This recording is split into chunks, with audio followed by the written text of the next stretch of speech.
Vamos a hacer un análisis lo más, digamos, exhaustivo y que pueda servir claramente para intentar ver y barrer todos los aspectos que puede tener la organización de un centro educativo en el siglo XXI, ¿no? Pues hombre, cambiar, lo que ha cambiado fundamentalmente es el énfasis que se pone en tres elementos que son necesarios en este momento para que la educación tenga valor. El primer elemento para mí es el valor social de la educación.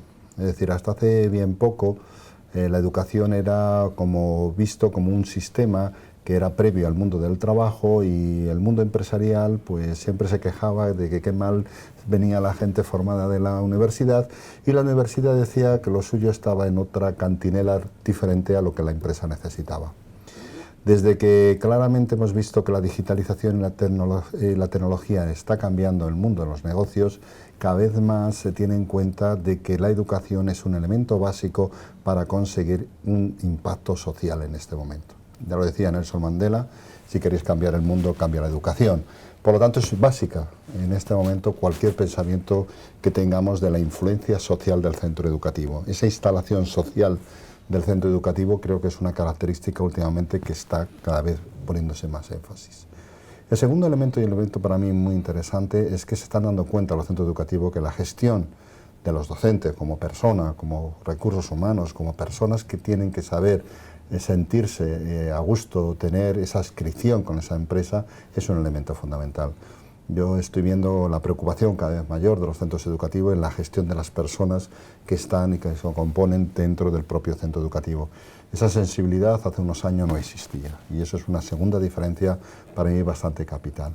Y la tercera, y para mí fundamental, es el sentir el nivel de compromiso de la gente con la institución académica, lo que se denomina en teoría de psicología del trabajo el engagement, es decir, ese compromiso, ese labrar el compromiso no solamente desde un punto de vista ideológico, sino desde un punto de vista de un plan, de una planificación educativa, ¿no?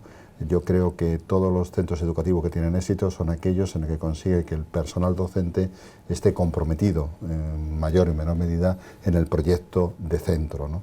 Entonces yo creo que la repercusión social, la gestión de personas y ante todo ese nivel de compromiso y engagement son las tres características que veo que va evolucionando en los centros educativos. También es verdad que a todos los que nos dedicamos al desarrollo de las personas nos encantaría que hubiesen sido más acuciados esos cambios, ¿no? Pero tenemos la tendencia, y está claro de que se dan cuenta quien dirige los centros educativos que prestar atención a las personas que constituyen el centro es la base inicial y básica para conseguir el tener un buen proyecto educativo. Sí, el tema de la identidad, además, nosotros en el máster de liderazgo le dedicamos una asignatura específica porque consideramos la identidad en el centro educativo, o sea, cada centro educativo tenga su propia identidad y que se estudie, es un elemento diferenciador, además de nuestro máster, frente a otros, porque consideramos que es muy importante. Pero, ¿tú crees que toda esta evolución que hemos que se ha visto en el desarrollo en los centros educativos en estos últimos 20 años con esos tres elementos que tú distingues tan claramente, ahora mismo estamos en un impasse? ¿Qué pasa? Porque hay una necesidad general de que parece que eso no es suficiente. ¿En qué situación se encuentran un poco actualmente? ¿Estamos en un cambio de paradigma? ¿Es coyuntural? ¿La crisis ha afectado a los centros? ¿Qué cambios o qué aspectos del comportamiento organizacional tenemos todavía que afrontar? ¿Tú dónde ves que estamos, ¿no? Porque eso es un poco lo que nos has planteado los últimos años, pero... ¿Cómo estamos? ¿Cómo estamos ahora? Pues estamos en un estado de confusión, típico de un cambio, yo creo que de paradigma, por la introducción de la digitalización como elemento diferencial de cambio de experiencia humana. La gente dice que la digitalización no nos está influyendo tanto, y yo, la verdad sea dicha, creo que está influyendo muchísimo. Nos cambia nuestra experiencia, incluso de padre, con un grupo de WhatsApp, nos cambia nuestra experiencia ciudadano, nos cambia nuestra experiencia cliente y nos cambia nuestra experiencia empleado. Por lo tanto, esta digitalización está generando un momento de confusión. Pero en el momento de confusión, como decía Roland Barthes, que a mí me encantaba decir, no me preocupan las nuevas ideas, me preocupan las viejas ideas, porque una vieja idea en un entorno nuevo puede generar un conflicto. Tenemos que saber evolucionar claramente y pensar que el pensamiento actual de un centro educativo pasa por un pensamiento digital, no podemos pensar en otro momento. Yo creo que la digitalización es una gran oportunidad humana, igual que la robotización, si hay filósofos digitales que somos capaces o que son capaces de elaborar un discurso en torno a la tecnología para hacerla humana. Es un momento histórico muy interesante. Por tanto, la confusión que está generando, pues está generando que la gente piense que cuál es el valor de un docente, que se dé cuenta que el poder del experto en un docente no es lo básico. El docente lo más interesante es sus habilidades de coaching, sus habilidades de generar que la gente ponga en duda. Ya no es el que más sabe, es aquel que sabe exactamente cómo incitar a la gente para que ellos sepan. Todas esas habilidades están generando un momento de confusión. Pero bendito sea el momento de confusión. Si no hay momento de confusión y no hay crisis, no hay evolución.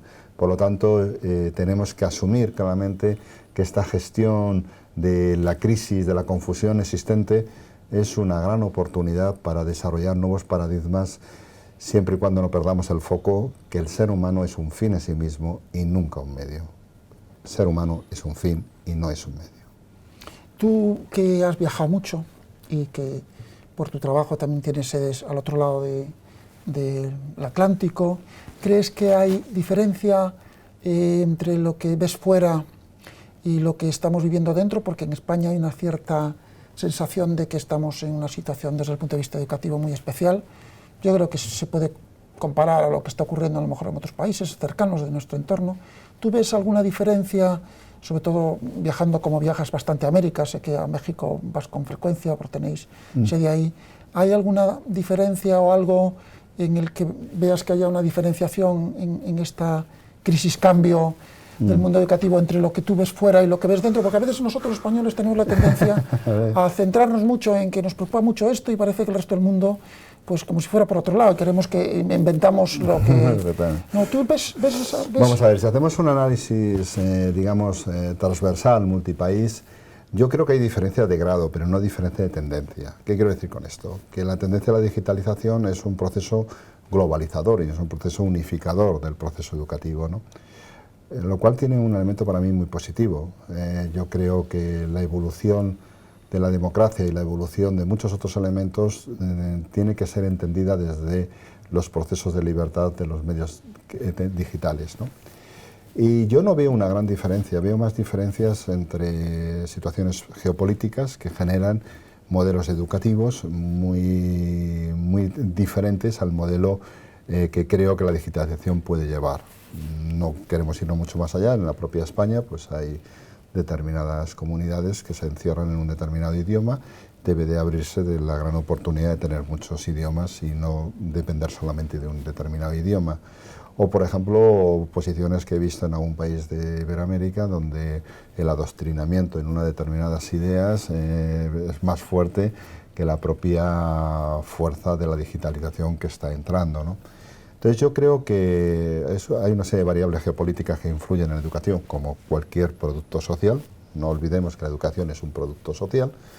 Y después hay otro elemento para mí fundamental, que es el diferente nivel de digitalización que está en los entornos, digamos, de cada país, ¿no? Pero sí es verdad, y hay que decirlo claramente, que tenemos una gran oportunidad de oro para uniformar cada vez más los criterios que podemos tener educativos y generar el acceso a la educación a muchas personas, y que es muy necesario en este momento.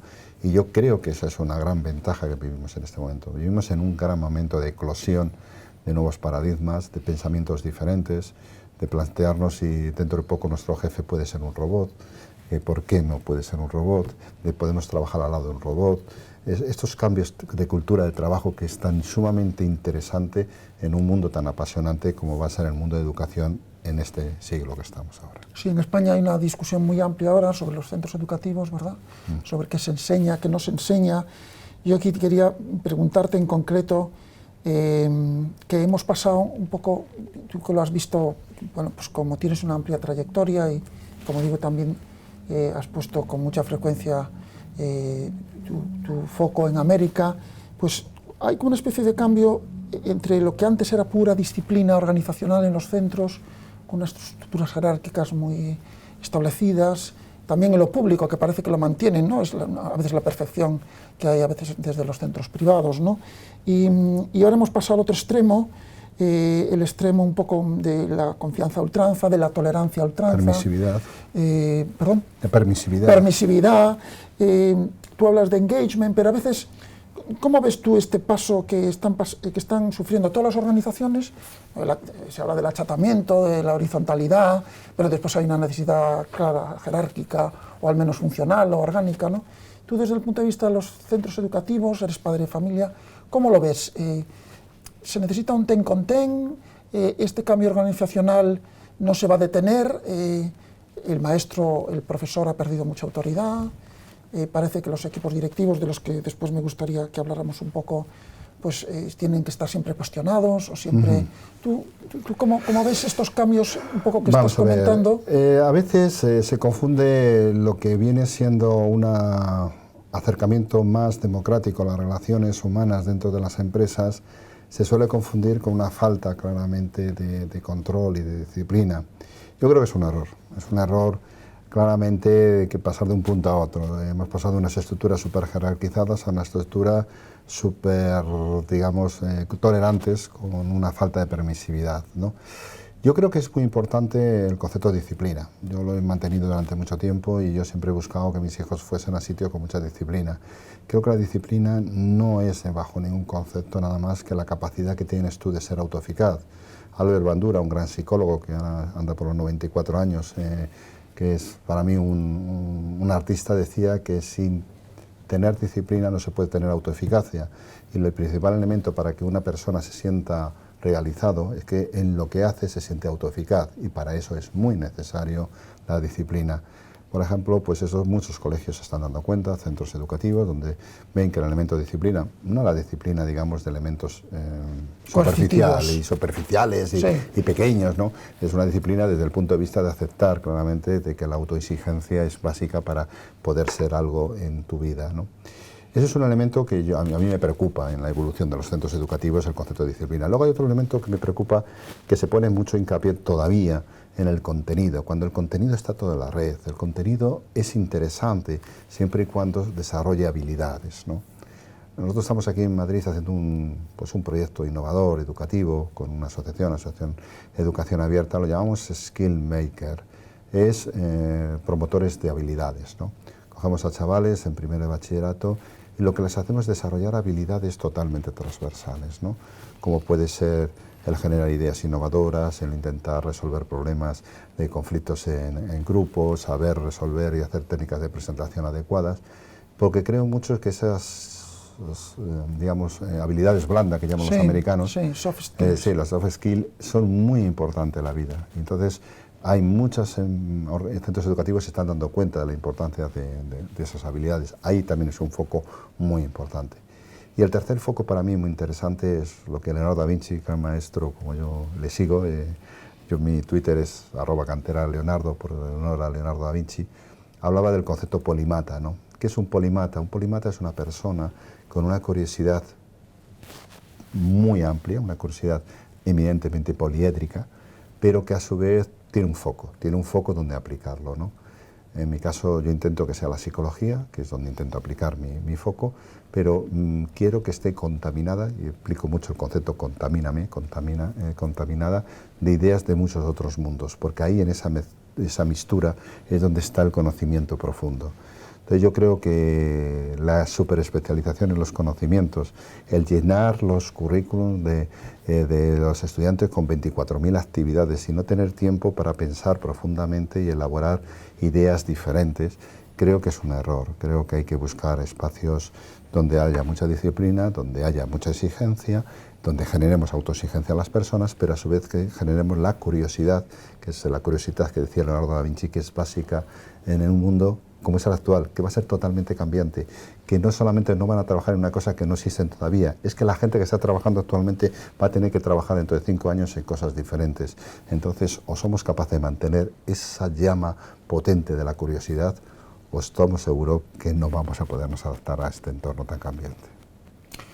Tenemos conexión de personas que se han conectado, me refiero pues desde Madrid, yo también, que Ilse López se conecta desde Sonora, desde México. Muy bien.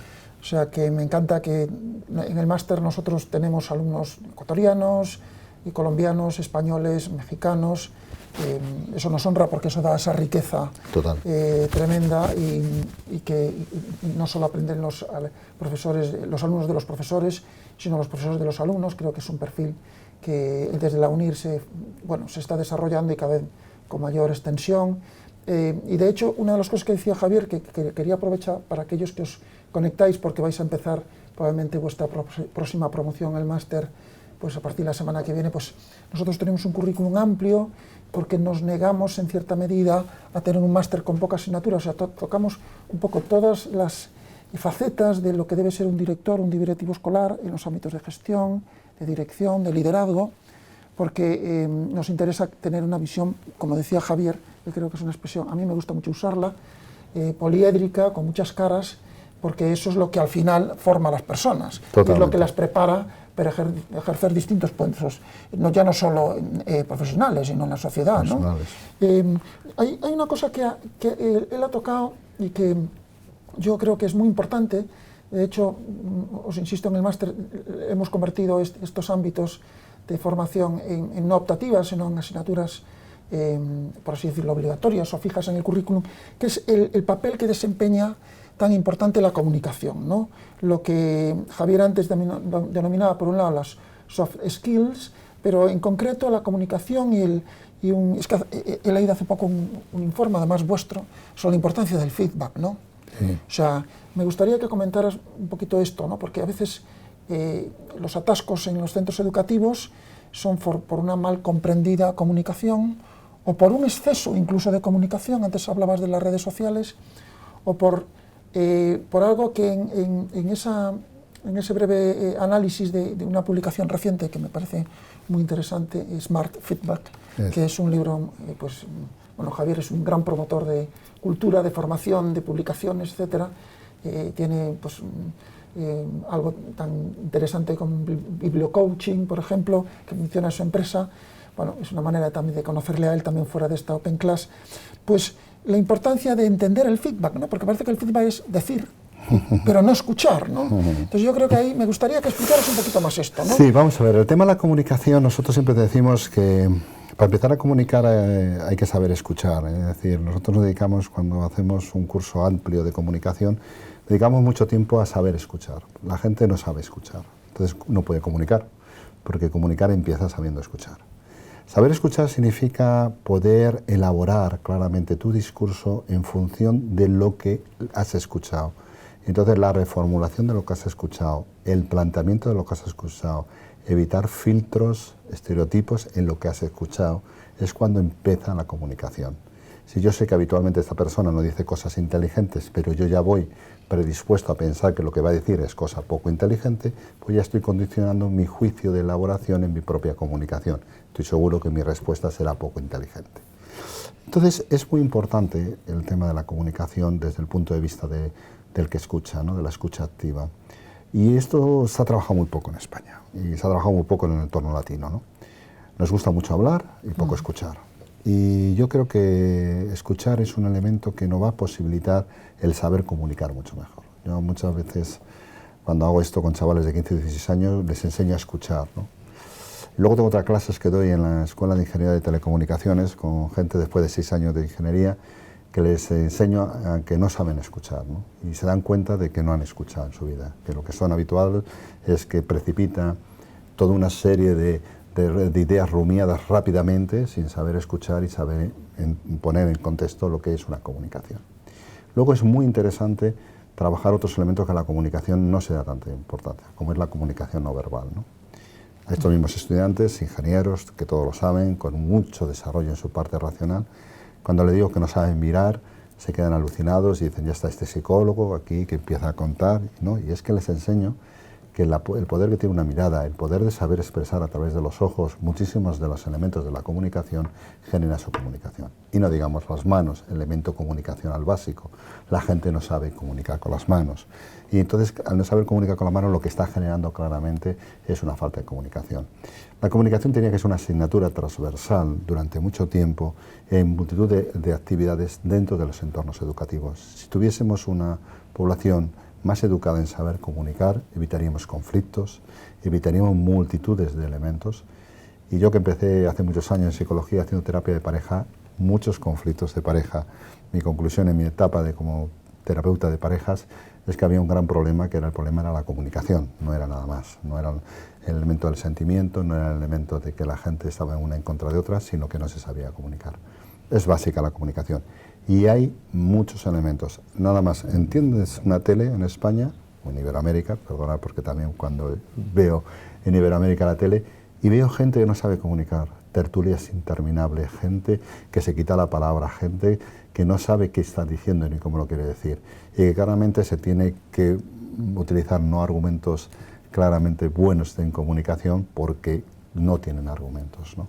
Creo que la comunicación es un elemento que si a mí me preocupa tanto que lo daría día un día mundial de la comunicación donde todos pudiésemos escuchar mejor al otro y hablar mejor con nosotros. Y en los centros educativos, ¿cómo? Porque siempre estamos diciendo, y habría que enseñar en la escuela, y habría que transmitir en la escuela, la comunicación sigue siendo fundamental, ¿verdad?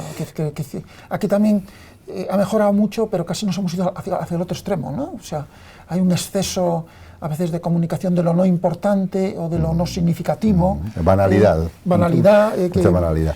Pues mira, la comunicación, yo en los colegios empezaría enseñando a comunicar precisamente a los profesores, ¿no?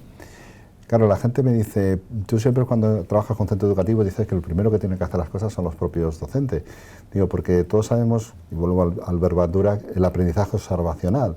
La mayoría de las actitudes y actitudes que aprendemos, hemos tenido maestros vitales en los cuales nos ha pegado esa habilidad. Si no, yo cuando voy de vez en cuando a mi pueblo allí en Palencia, me dicen, tú eres nieto de tal, ¿por qué? Porque te expresas de la misma forma frente a un mismo problema. Y dices, ¿eso está heredado? No está heredado, es en el entorno familiar, hay una forma de hacer encarar un problema que es típico de tu tradición familiar, en una palabra. Entonces es muy importante que ese aprendizaje observacional que hacen los alumnos se vean reflejados en los profesores. Profesores que yo me he encontrado que no saben comunicar, que no saben escuchar, que claramente quitan las palabras, que en un momento dado reaccionan desde lo primero que se le ocurre a la cabeza sin tener ese punto de reflexión para saber comunicar. ¿Cómo queremos después que los alumnos sepan comunicar? Yo creo que esto se empieza desde el principio.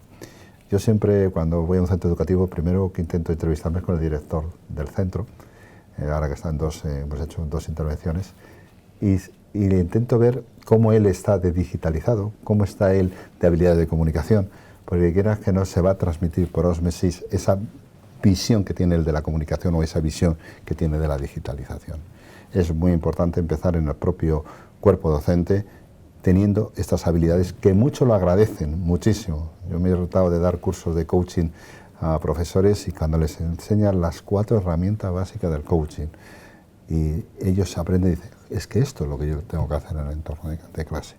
Tú imagínate cuando un alumno empieza a contestar una pregunta, cree que tiene razón, debe de llevarle la contraria, tú vuelcas al todo en la clase contra él diciendo, ¿qué opináis todos los demás? Eso es una técnica sencillísima de coaching que se llama búsqueda del feedback y eso se da mucho. La pregunta que decías del feedback es básico y en España no sabemos hacer feedback, pero en España y creo que en casi toda la cultura latina, y yo tengo ahí una teoría que es nuestra matriz católica, ¿no? Que es muy buena para otras cosas. Yo creo que vivimos en una gran sociedad. La sociedad católica nos ha permitido, entre otras cosas, la solidaridad que ha existido aquí en España, pero también tiene otros elementos negativos, como todas las cosas buenas. Y un elemento negativo es que, como tú ibas a un cura, le contabas tus pecados y el cura te perdonaba, pues el feedback te lo daban en secreto, te lo daban en privado, nadie sabía nada. Entonces, cuando alguien te critica o te da un feedback en público, te hierve la sangre por evitar el tema.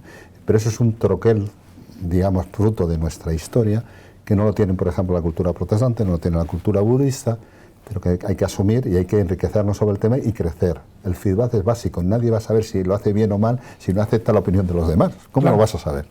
Nadie es mágico para saber si lo está haciendo bien o mal si no tiene el feedback continuo de una persona que te lo da. Y de personas diversas, porque siempre te lo da una misma persona, tienes un feedback de esa persona, pero no tienes el común denominador de todo el feedback. Sí, yo creo que sin quitar lo uno nos falta lo otro, porque lo uno también requiere una humildad y una modestia para hacerlo, ¿no?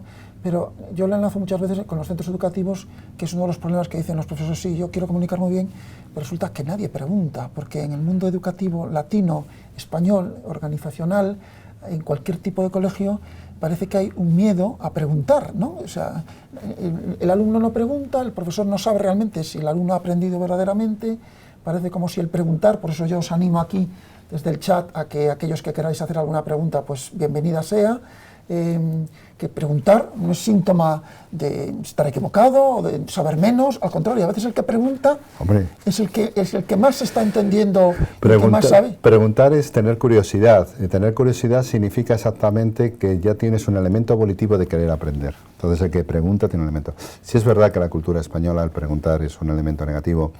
Yo ahora hemos hecho una sesión en un colegio donde hemos enseñado a los profesores a saber preguntar y me decían los profesores, pero ¿cómo me vas a enseñar a mí a saber preguntar si lo que tienen que preguntar es los alumnos? Digo, pero es que también si tú no aprendes a saber preguntar, a generar una pregunta que tenga curiosidad, a generar una pregunta abierta, una pregunta en la cual no estés prejuzgando nada, ni en favor ni en contra, no vas a poder enseñar a tus alumnos a saber preguntar.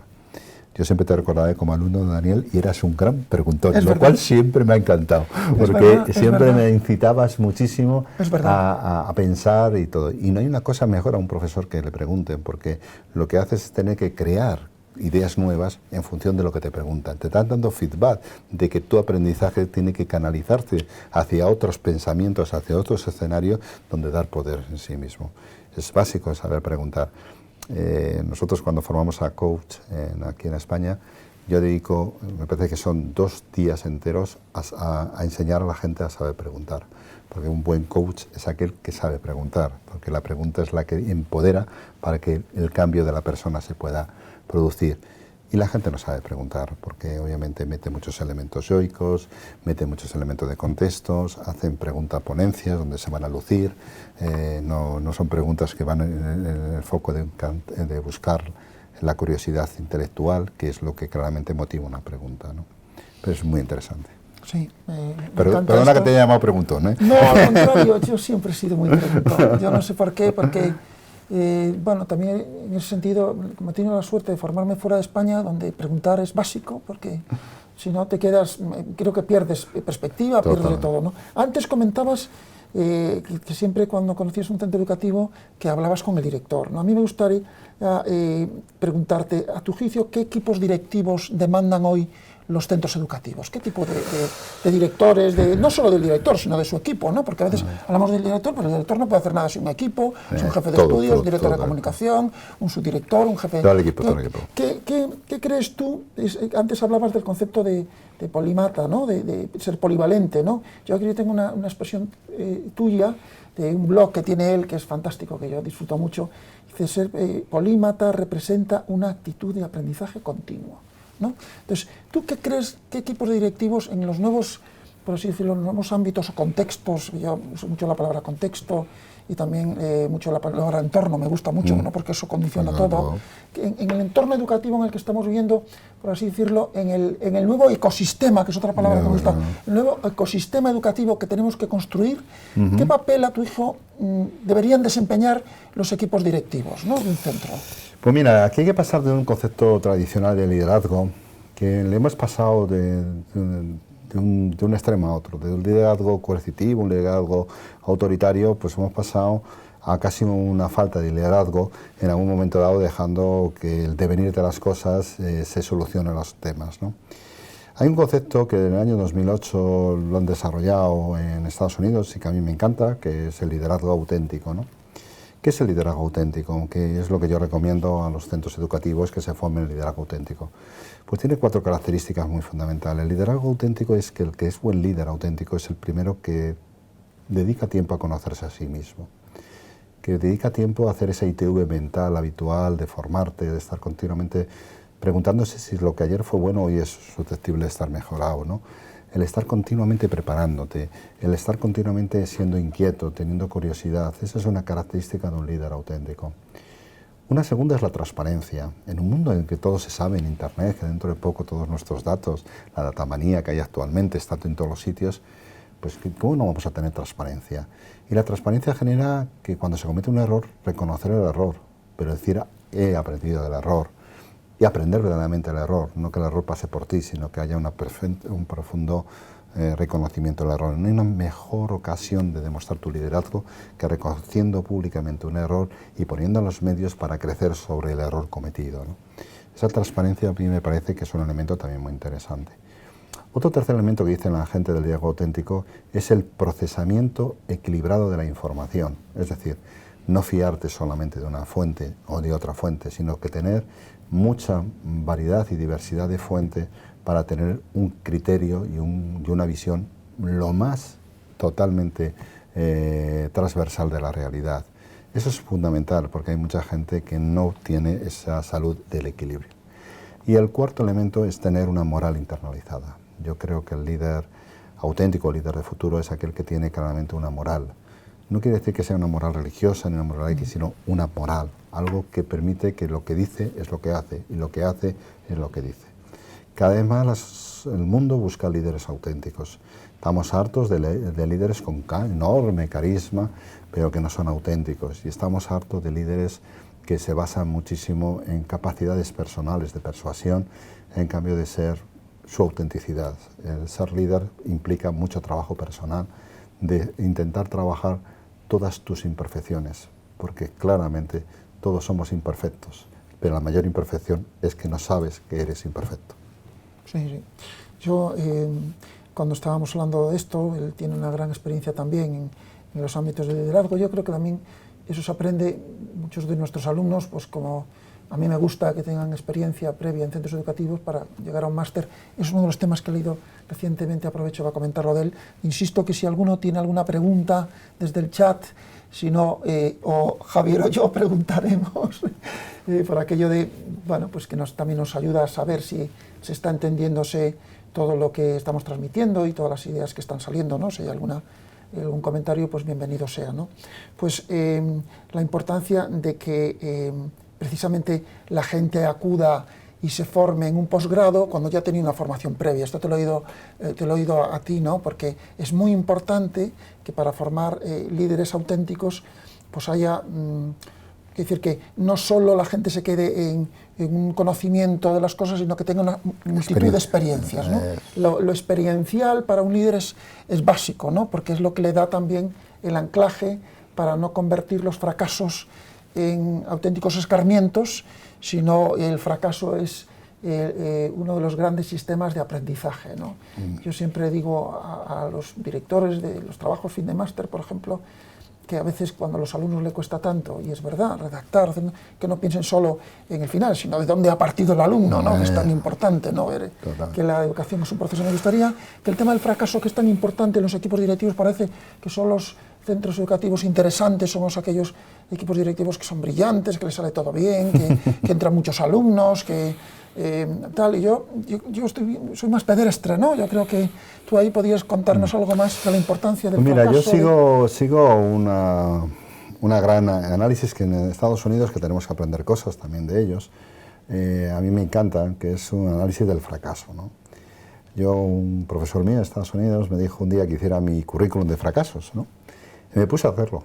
Y la verdad sea dicha, cuando anoté todos los fracasos, vi cuánto aprendizaje había sacado de esos fracasos, ¿no? Y fue un ejercicio que os invito a hacer a todos, es decir, hacer vuestro currículum de fracaso, aquellas cosas que no salieron bien, y ver qué habéis aprendido en esas cosas, ¿no? Y a mí eso lo junta una idea que Steve Jobs decía, que a mí me encantaba, que cuando fui a verle una persona que le decía a un compañero, cuidado que este ha fracasado en la anterior empresa y estrepitosamente. Y le decía, pues qué suerte tenemos que vamos a aprovechar el aprendizaje de su fracaso, ¿no? Esa visión de que el fracaso es un aprendizaje, si la gente ha aprendido sobre el tema, es muy buena y es un elemento que nos hace crecer, claramente. Esto no significa que estamos preconizando que la gente fracase, pero ya que una vez que has fracasado, para que puedas tener la capacidad de reinvertirte, hay que repensar tu propio fracaso, ¿no? Y eso es un elemento que a mí me preocupa mucho, en una sociedad donde hay que tener una pose, un postureo de que todo te va bien, que todo va de maravilla, que esto es maravilloso. Nosotros, por ejemplo, en mi empresa, en el Grupo BLC, hacemos reuniones cuando hemos fracasado y cuando se nos ha ido un cliente, cuando un cliente ha quedado insatisfecho, y toda mi gente decía, pero es que casi celebramos más los fracasos que los éxitos. Digo, no, es que el fracaso es el que nos hace fuerte. Y cuando nos reunimos y vemos el fracaso y aprendemos del fracaso, no es por buscar culpables, es por buscar qué hemos aprendido. Eso también es muy propio de nuestra cultura latina, que yo también lo aprendí con los americanos, ¿no?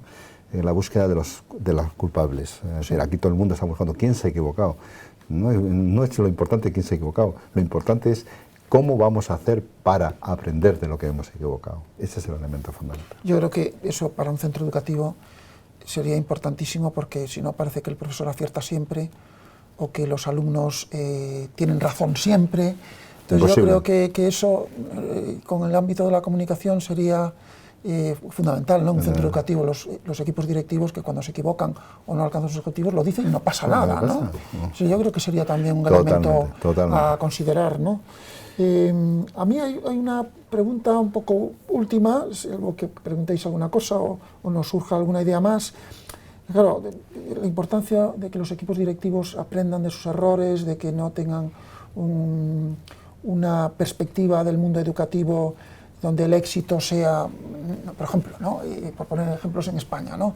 Es muy habitual últimamente comunicar que yo llevo a tal centro educativo a mi hijo porque tienen tal porcentaje de notas altísimas en selectividad, ¿no? O tienen tal, que se utiliza mucho el éxito, ¿no?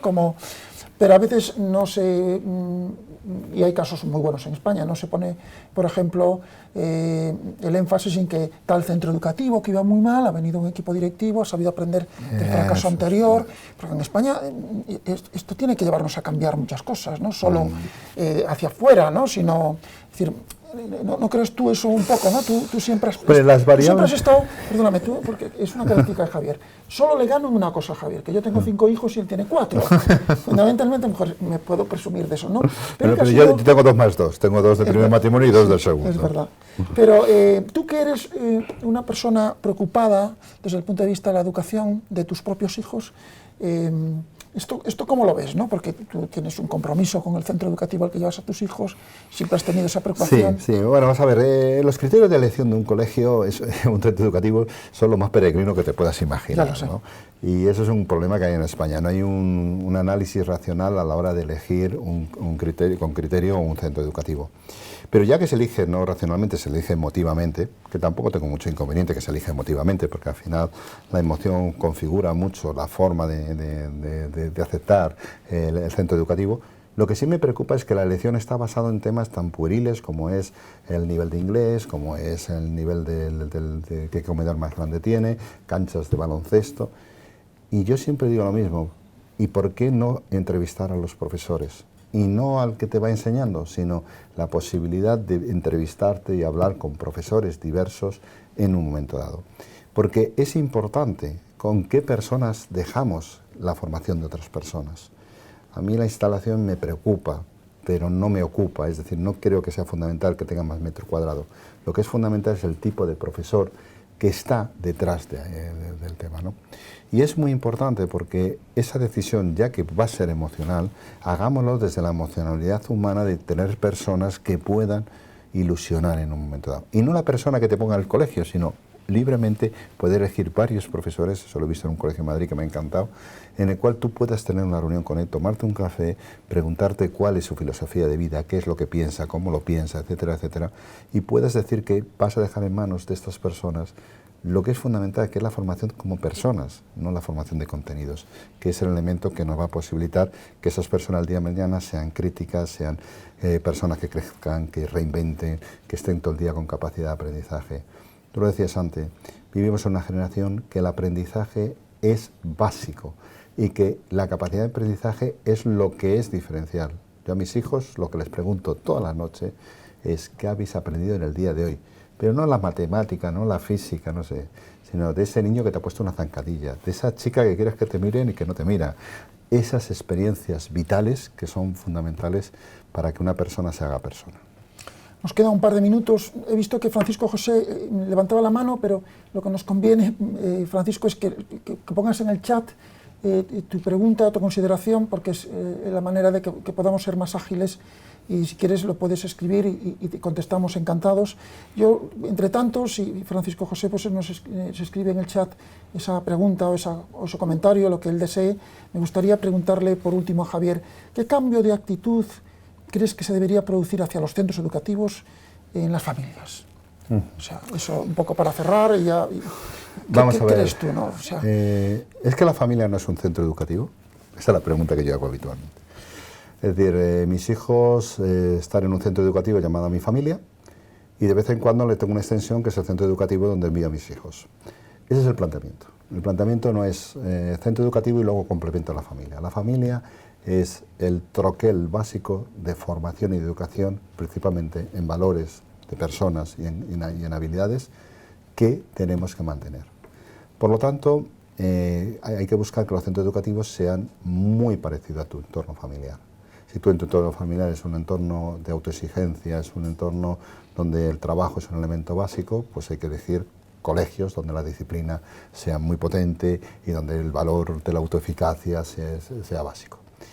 Y entre todo hay que pensar que la familia no sustituye al colegio, es al revés, es el colegio que sustituye a la familia. Por lo tanto, tenemos que tener muchos criterios a la hora de elegir un colegio apropiado a nuestra familia, ¿no? No hay nada más precioso que el valor de configurar un entorno de aprendizaje continuo en un entorno familiar. Ese es el valor que se llevan nuestros hijos y ahí es donde hay que luchar. pues muy bien, pues se nos acaba el tiempo, me indican que ya lo tenemos que dejar aquí. Ha sido un placer que Javier nos acompañara. A medida que él hablaba me traía muchos recuerdos del año que compartimos juntos, para que veáis que los másteres siempre dejan huella en todas las personas, aunque trabajamos incluso los sábados y los domingos, y nos reuníamos los domingos para poder hacer pues todas las actividades, pero muchísimas gracias a todos los que os habéis conectado desde España, desde América. Queda el vínculo de la grabación para aquellos que lo deseéis, y nada más, darle muchas gracias a Javier por estar aquí, y hasta siempre, y un abrazo para todos. Muchas gracias. Muchas gracias.